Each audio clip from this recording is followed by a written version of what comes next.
Kasama sa election watch list ng mga otoridad ang Calbayog City sa Western Samar. Dahil sa serye ng patayan sa lugar na may kaugnayan sa politika, tinatawag na ito ngayong Kilbayog. Narito ang unang bahagi ng eksklusibong report ni Erwin Tulfo. Enero ng taong ito nang eksklusibong humarap sa News 5 si Kapitan Edgar Belleza ng Barangay Carayman, Calbayog, Western Samar. Ibinunyag niya ang halos buwan-buwang patayan sa lugar dahil sa politika. Kabilang sa umano'y pinapatay ang kapatid niyang si Justin. Porque kalaban lang kami sa politika, kinaganyan kami. Kami ang inuubos kasi alam nila na malakas kami. At 17 ng Mayo, tinambangan na rin si Edgar malapit sa kanyang tahanan. Kaya mga kaanak ng dalawang napaslang na politiko ayaw na raw tumungtong sa Calbayog. Hindi na akong pupunta ng Calbayog.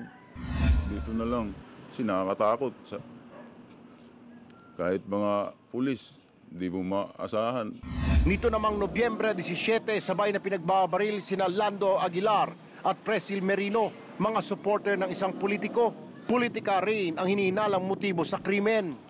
Naabutan naman ng News 5 ang pamilya ni Michael Ryan Cui, bodyguard ng isang politiko na ipinagdiriwang ang kanyang kaarawan sa mismong puntod niya sa Calbayog.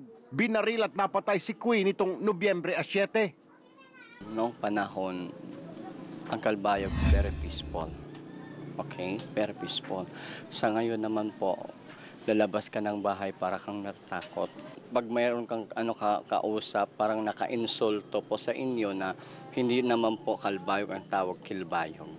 Dahil sa mga insidenteng ito sa Calbayog, kasamang Western Samar sa election watch list, aminado ang lokal na pamahalaan nakakabahala ang nangyayari. Pero di nila maiwasang magtaka kung bakit hindi raw ito inaaksyonan, lalo na ngayong Interior Secretary na si Mel Sarmiento, tubong Calbayog at naging mayor at congressman pa ng lugar.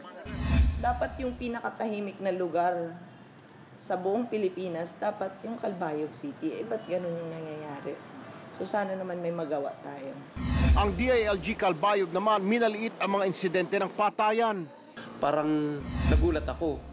Ay bakit hindi-declare ang Calbayog na isa sa mga election hotspots na kung titingnan mo naman, hindi naman gaano kagulo. Hindi naman masasabi natin na araw-araw may patayan.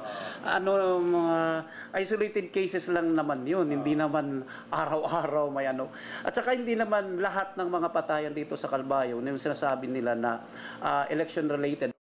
Pero ang mga residente sa lugar naniniwalang oras na para aksyonan ang mga nasabing pagpatay. Kaya ang lokal na otoridad sa Calbayog nananawagan na sa national government para manghimasok.